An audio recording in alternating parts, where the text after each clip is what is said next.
What's up, friends? In this video, I'm going to show you how to fix Vodafone TV stuck or not loading, right?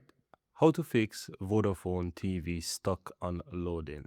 So in case you're having your Vodafone TV on your Chromecast or on your TV or whatever, and it's stuck, you will need to do one single thing to actually fix this.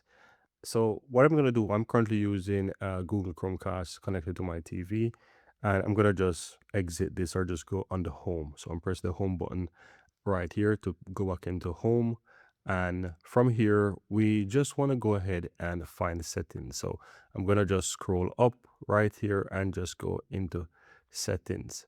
So quick settings for me, then go to all settings, and what we're looking for are the apps, right? So you want to be able to find apps, so you need to find the app settings there, and you want to find the basically the app for the TV. So here's a Vodafone TV, and you can see it right there. And so we want to go ahead and go down and find where it has the cache. And as you can see, there's a cache, and all I'm going to do is clear the cache.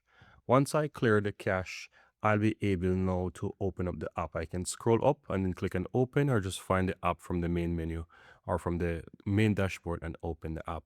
And so once you clear the cache, you should realize now that it will be able to load without any issues. So let's just give it a moment to load.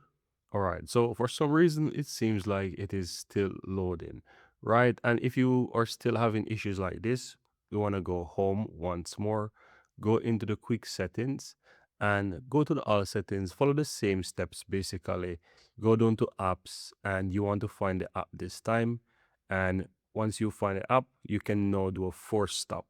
So do a force stop to basically close it out. Go down again, clear whatever cache that was there, and now try again to open the app once more. So let's do that and wait for it. Sometimes you clear the cache and it just clear and it works, while sometimes you really have to force stop it, clear the cache, and then try again. And here you can see this time it's working with the force stop and clear of the cache, and you can see right now it's gonna load right into the TV. And there you go, guys. That's it.